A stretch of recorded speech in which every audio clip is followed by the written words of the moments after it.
Thank you, Presiding Officer.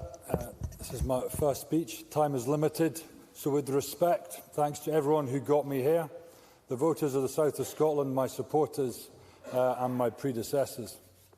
My ambitions for Scotland are slightly different to those who are concerned with the Constitution. Mine are inextricably linked to the future and aspirations of our care-experienced community. Those are our children and young people who spend time in our foster care system, residential care, kinship care, who are looked after at home, secure care and have been adopted. There are approximately 13,000 of these children and young people in care today. They are the responsibility of the state. I have worked with care-experienced people for the last 30 years.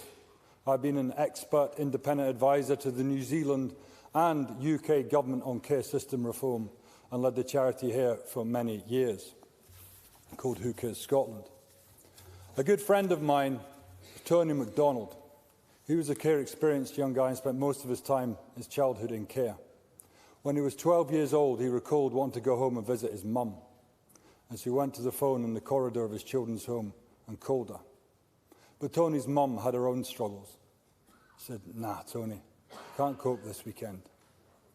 Tony felt the pain of rejection.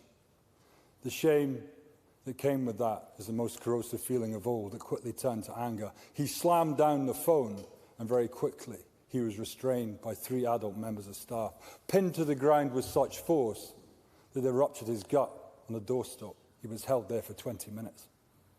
Tony would recall in later years, how did they see me as a threat? I was a wee boy. I just wanted a cuddle. I wanted to be held, to be told I mattered and that I was loved. The state would go on to spend over £1 million not loving Tony through his childhood. And an unloved child can quite easily turn into an angry young man. Unfortunately, that's what happened to Tony. He would spend 3 months after his 16th birthday, he was sent to prison where he would spend most of the next 6 years. But there's hope. Tony's mum, remarkably, turned her life around, and she gave inspiration to Tony to do the same. And after he'd spent 18 months in rehab, I'm proud to say I employed him. And I employed many other care-experienced people too, like Tony, brilliant, inquisitive, intelligent young people who are born the same as any of us. They have the right to claim and expect to be claimed and loved.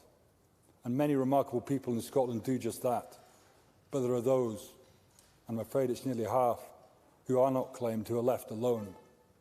For them, life is difficult. In fact, the personal and societal cost is tragic. If in this Parliament we want to make change, if we want to halve the adult prison population, then transform care. If we want to cut by 1/3 our rough sleeping population, then transform care. If the scourge of Scotland, which is drugs deaths, which is debated in this chamber often enough, then we need to transform care. The reason this is galling is not just that we spend £1 billion a year on not really looking after these children as well as we could. It's that 10 years ago, Tony MacDonald shared his story along with 1,000 other young people to the First Minister of the SNP Government at the time, Nicola Sturgeon. She was affected. She said, "I commit to ripping up this system." She commissioned a care review which led to the promise. And to a large degree, I'm stood in this chamber today because that promise is unfulfilled. It has not got a transformational action plan years on. We do not know what should start, what should stop. We are told it's culturally difficult on the front line to make change. To anyone in this chamber who's worked outside of politics, when someone says there's a cultural problem, you know you have a leadership problem. It is time for change. But the reality of this is more stark.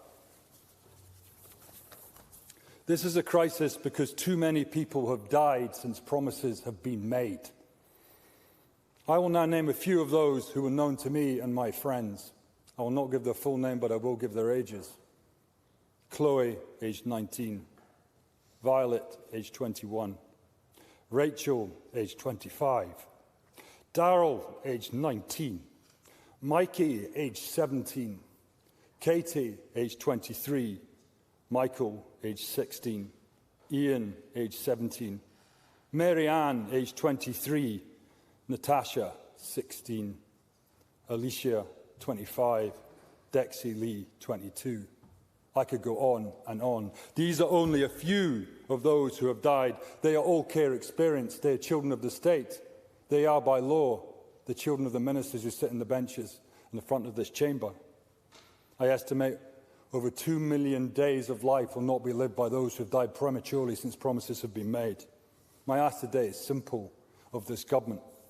Commit to publishing the premature death rates of all care experienced people. We have a moral responsibility to know, but we also then have a baseline to know if we are making progress. What parent doesn't know if their child is alive? I will work constructively to improve this system because for me this is a national emergency. It may well be endemic and become normalised, but it must change. So I thank you. If we want to be ambitious for Scotland, let's start with our children. We have all the powers already in our constitution here to do that.